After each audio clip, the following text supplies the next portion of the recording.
very warm welcome to Frugalfull. My name's Lara and this is a frugal living and budgeting channel. Welcome to you and happy Halloween! Woo! I hope you're having a great time. I hope you're having a spooktacular Halloween.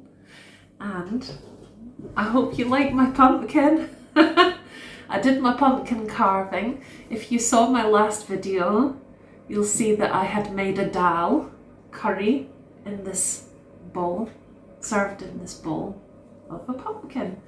But I've now carved it to show you for today and part of my Halloween decorations. You can't go wrong with that. It's a good frugal and fun activity. So today in this video for Halloween special part 2, I thought I'd start off by having a chat to you about how the budget went for October and if it was frightful or if it wasn't so spooky after all. And then we will have a look at some Halloween treats. First of all, we'll have a chat about the pumpkin seeds, the toasted curried pumpkin seeds. And then I'm going to make some spooktacular Halloween-y, delicious, very nutritious and very frugal energy balls. You'll be able to see behind me here, these are the items that we're going to be using for that. I have made energy balls in the past, there are past videos about it, but they're a great way to use up some leftovers, and seeing as I've been doing a using up leftovers challenge for the month of October, I thought it would be a great thing to finish up with this month as an example of using up leftovers. When I make energy balls, I always have the same kind of rough template for how I do it, but I just modify it by using what I've got. So no two batches are ever the same, but they're always very tasty. So that's the main thing. And a healthy sweet snack, which is always a benefit as well, especially at this time of year when there are a lot of treats that aren't so healthy potentially.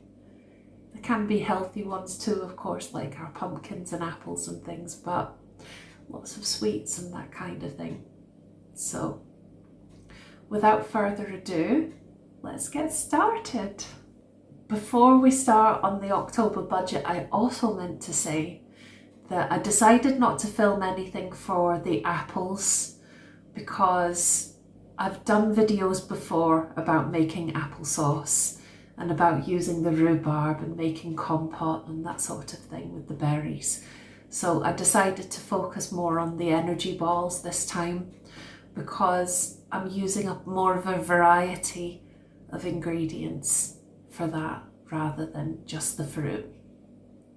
So for the October food budget, I've decided to follow the same kind of way of tracking my spending as I did in September. So in September, what I did is I kept tally for myself of which supermarkets I went to and how much I spent at each supermarket. So just to sum up, I had 11 top-up shops throughout October, and I'm treating October as a 4-week month because week 1 of October was part of my September budget because I did a 5-week month for September. So I had 11 top-up shops in local shops, which is about an average of 3 a week. 2 on one week and 3 top-up shops a week on the other weeks. I went to Asda 4 times, Aldi twice, B&M twice, Lidl once, M&S Food once, and the local petrol station once to get some food. So about 2 to 3 times a week, more like 3 times a week across those 4 weeks. So like I was saying, I did find it helpful to just be able to go in and get the absolute bare minimum that I needed each time, but in theory, and work to a list in theory, but this time of year, with it being Halloween and things, and also with things being very busy and doing a lot of food planning with yellow stickers alongside using the leftovers, I was buying things sometimes that I hadn't planned for. So that bumped up the spending a little bit, but I was also trying to be intentional about it. So in an ideal world, I think what I'd like to be doing is 1 or maybe 2 online shops a month, and then maybe once a week doing a top-up shop and being really strict, working to a list. And if I can go in even less than once a week, even better. That would be the ideal.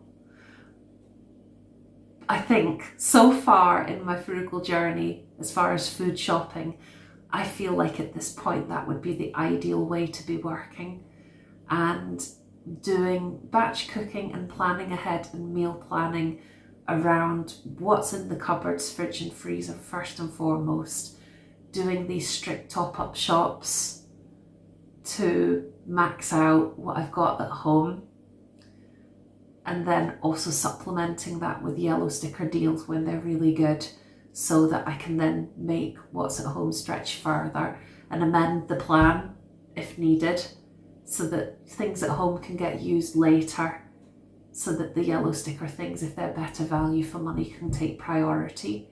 Sometimes though, what happens is the yellow sticker things take priority because they're tastier, and then things fester in the freezer and don't get used. And this is where I've gone wrong up until this point, and why I've got such a backlog of freezer things this month that I've had to use up. But I am working my way through them still, and in November I will do an update on the outcome, because it's still a work in progress of using up freezer leftovers.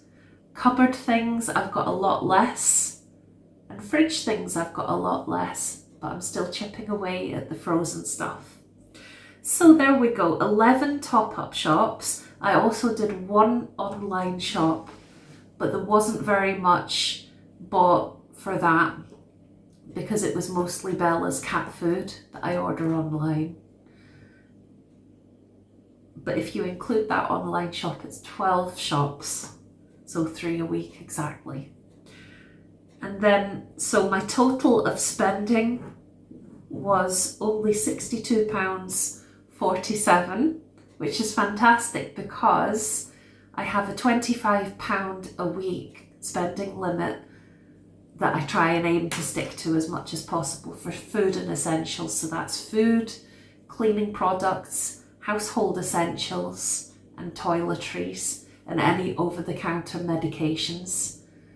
£25 a week in the UK in 2025 for that is, I feel it's extremely tough, but when I can stick to it or be as close to it as possible, it's always so beneficial for my budget, and it makes a big difference to strive for that. And it can be achievable sometimes, like for example this month, and I was pretty far under the budget because of the fact that I'm using up leftovers and things.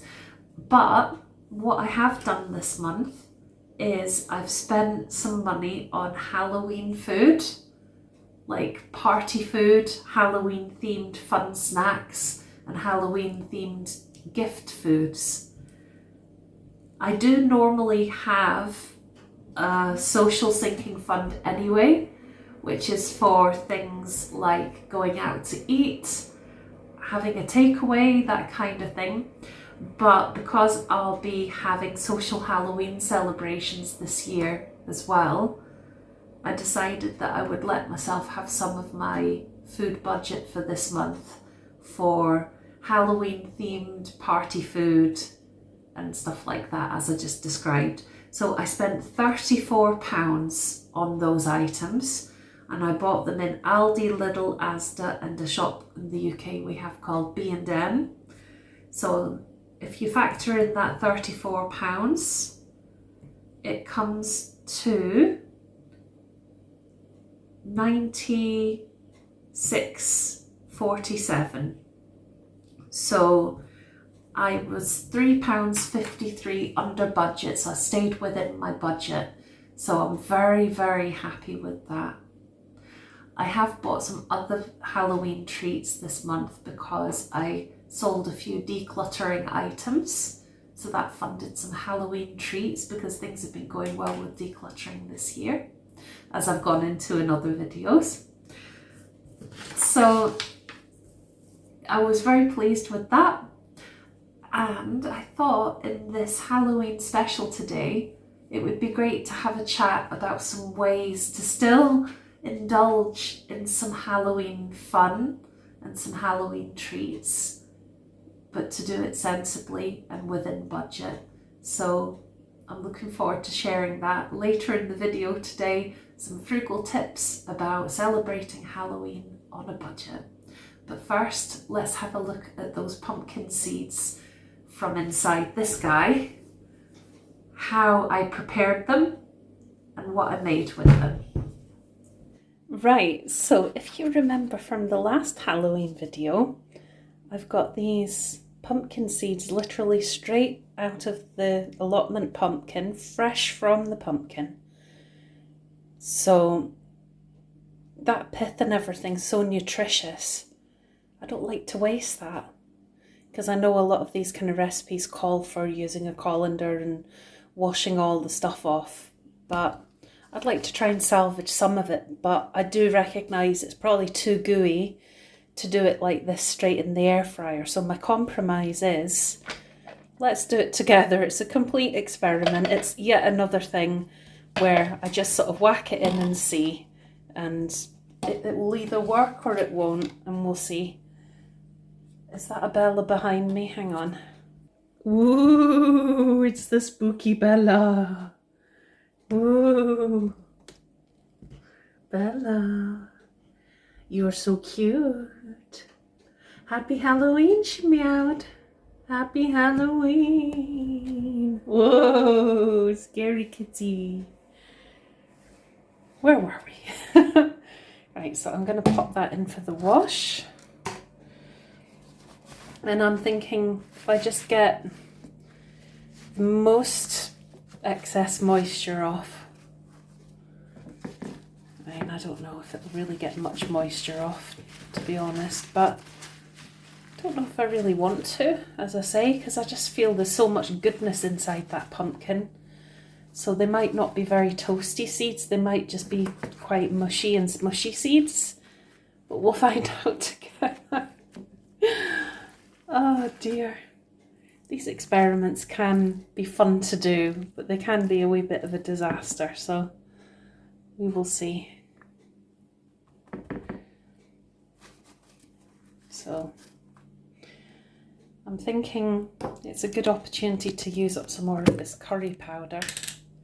I should have really got the lids off before I was doing this, because now I'm kind of one-handed. Hang on. Yeah, you see, because I'm holding onto the camera at the same time, it's a little trickier. So I've got the lids off now. So I was thinking, why not use up some of this curry powder, and we'll see what happens. This could be great. It could be a delicious gooey mess. It could be a delicious toasty mess, or it could be awful. We'll see. Cumin seeds. One of the things I love about preparing food at this time of year is it's a bit playful, you know? I mean, these particular things I'm making with you now aren't, apart from the pumpkin, they're not sort of mega Halloween themed. But I like to embrace that sort of playful, experimental thing at this time of year. And I like to try making new things and be a bit brave and daring, seeing as it's a spooky season. So what I'm going to do next is put this lot. Oh yeah, I also need to mix in some oil, but I think I'll do that over here, inside here. I'll drizzle and stir in a bit of oil once I've plonked it all on here, and stick it in the air fryer on maximum for however long looks necessary, and I'll report back to you how long that is. The Bella is right here, and this is her box that she loves. It's her little nest, but of course she still takes my spot, don't you? Yes. Yes, hello. But we'll see you very, very soon. So here we are. This is how the toasted curried pumpkin seeds turned out. Unfortunately, I lost my footage of when I took them out of the air fryer and tried them. I've got to say they are absolutely delicious.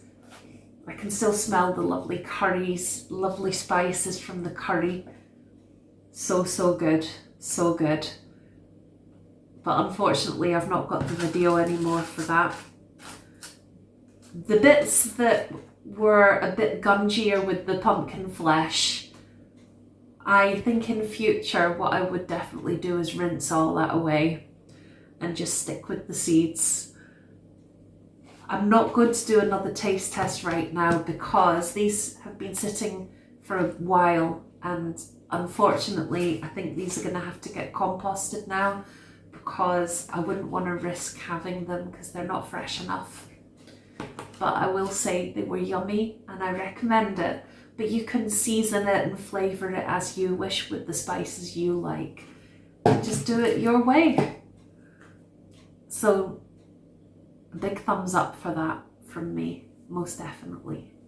Okay, I'm back for the next part of our Halloween special. Woo! And I thought I'd have a chat to you about how I have kept costs down this Halloween. I did have some great decorations already, mainly of a spider theme and pumpkin theme. And I have wanted to have some more Halloween themed decorations for a long time, but this isn't really something that was possible because I just had too much clutter.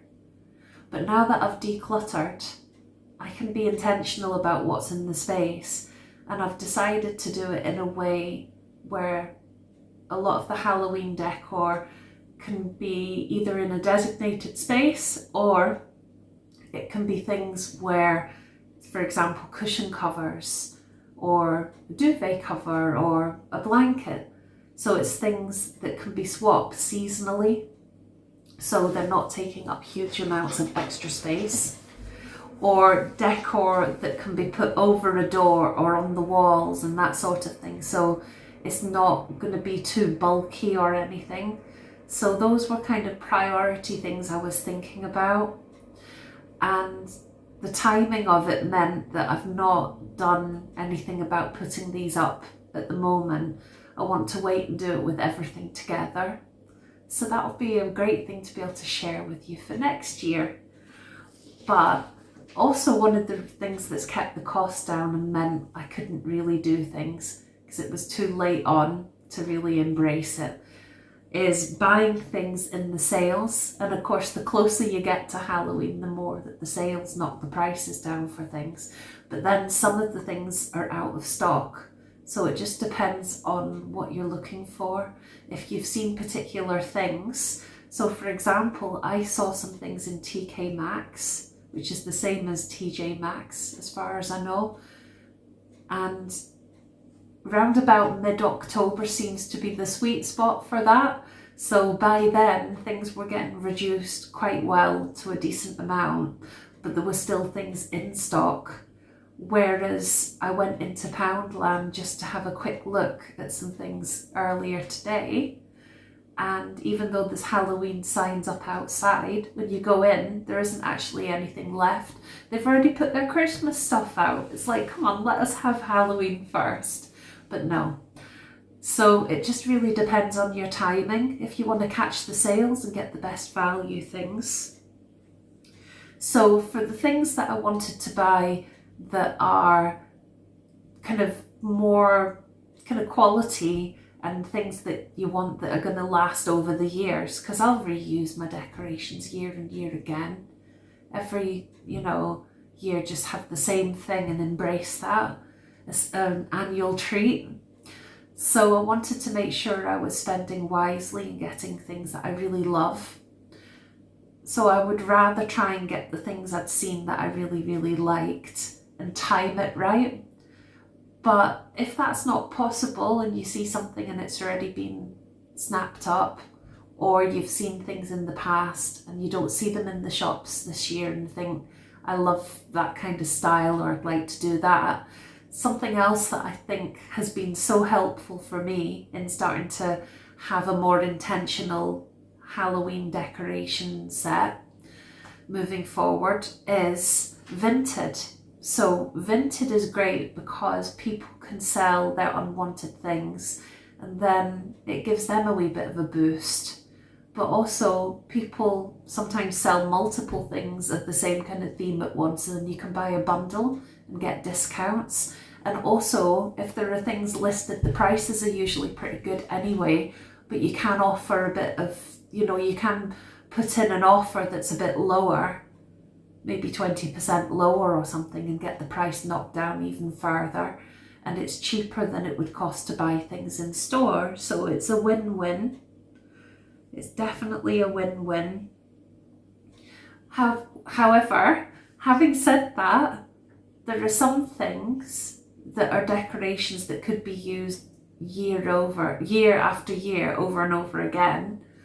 Like, for example, garlands, that kind of thing, where you wouldn't have to buy sort of a higher quality necessarily. Like something that you buy that's cheaper could still be just good enough quality that you're able to keep using it again, because it's not like it gets a high amount of wear and tear. So I found that Aldi had some really great spidery themed and bat themed things this year, and like over the door fringe and that sort of thing. And it was only about £1.29, £1.49, really reasonable. But the quality's perfectly good that I'll be able to use those year after year. And it saved me having to fork out more. I knew and I could picture in my mind how I want to have the space. And then I checked different places to see what budget-friendly options there were. And I have to say Aldi came out on top for some brilliant things like that this year. Things like little spider kind of bunting, like little banners, that kind of thing. All sorts of great stuff like that, and a fraction of the price of places like TK Maxx.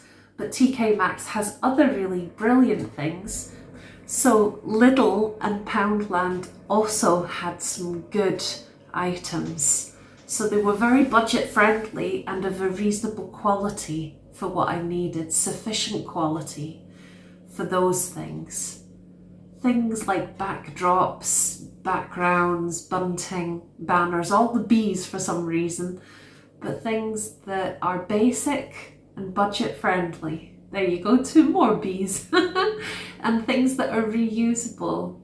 And that is my next point about how to do it on a budget, is actually like these things only need to be bought once because they'll be able to get reused year after year, and that really helps with keeping costs down. And that ties in with the final point, which is being intentional.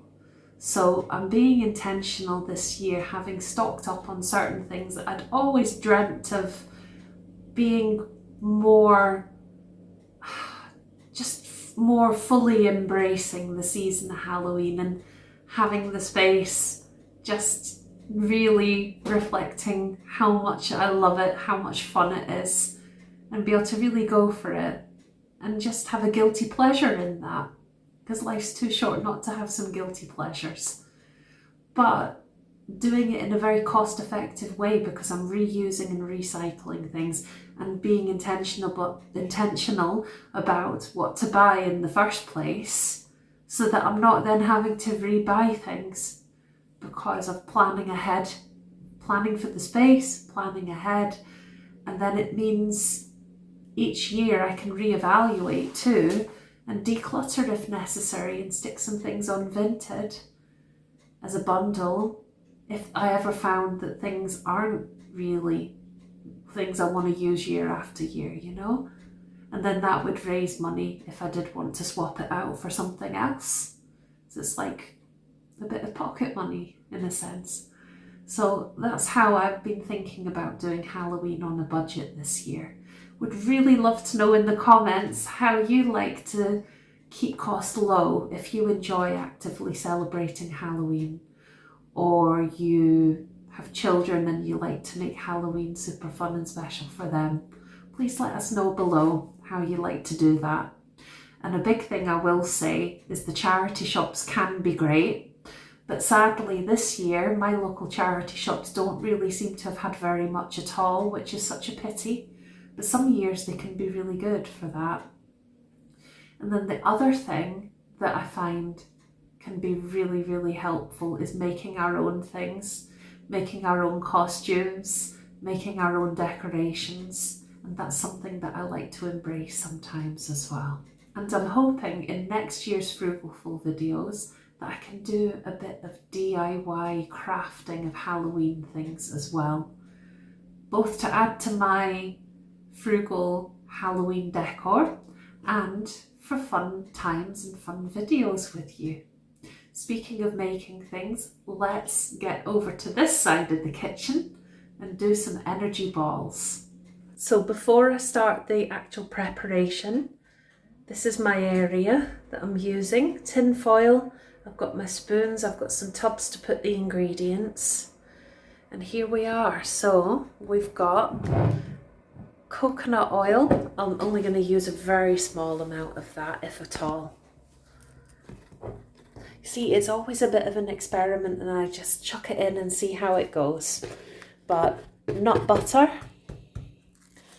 I might put a bit of vanilla extract. We will see, because it's almost used up. Some raisins, some shredded coconut, some spooky sprinkles at the end, and some oats.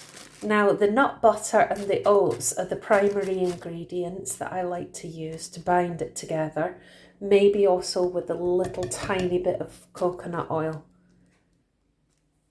And I'm just thinking for sweetness, I'd quite like to add, I don't know if the honey would be such a great idea because, well, first of all, it seems to be a completely solid block. And second of all, it would be extremely sticky.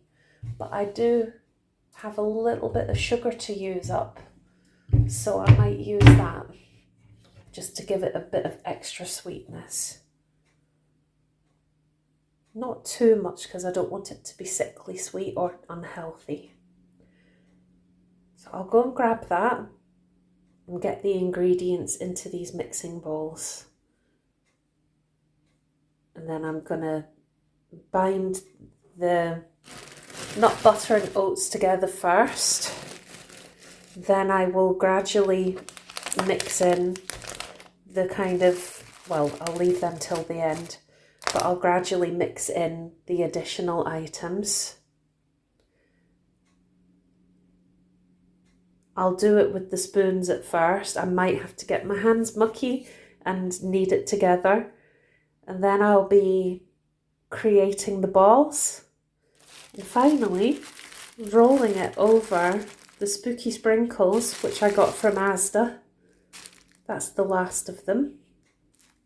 To make my delicious energy balls. And then we'll do a taste test at the end. I'll see you soon.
Hi, this is the energy balls so far.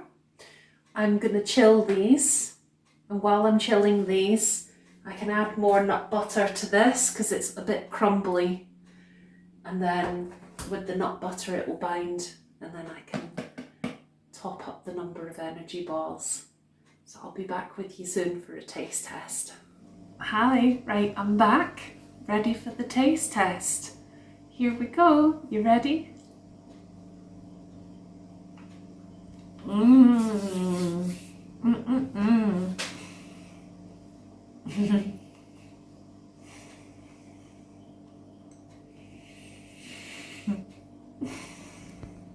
They are very delicious, but very chewy as well. Really good. So I'm very happy to have made these because I don't do it that often and it's such a treat, but it's a healthy, delicious treat. And I'm very pleased with how they've turned out. Really good balance, not too sweet, just right. Maybe slightly crumbly because I've not used anything like honey or agave or anything to help bind them. But they've worked out well, and when they're chilled, it helps set everything as well. So very nutritious and delicious, highly recommended. Thanks so much for watching today. This has been a longer episode of Frugalfull than usual, but I hope you've enjoyed a bit of a different style with a mixture of things. Halloween themed, of course. Enjoy the rest of your Halloween. Have a lovely time. And thanks again for watching. Great to have you here. Bella's got a little thing to show you before we go. See you again very soon on the channel. Take care. Best wishes to you. Bye. And I've got this little one sitting beside me being all cute. Yes, she is. Look at this big fluffy one. Oh, she's sticking her little tongue out. Oh, yeah, you're so cute. Oh, she's gone all mischievous now. The big baby.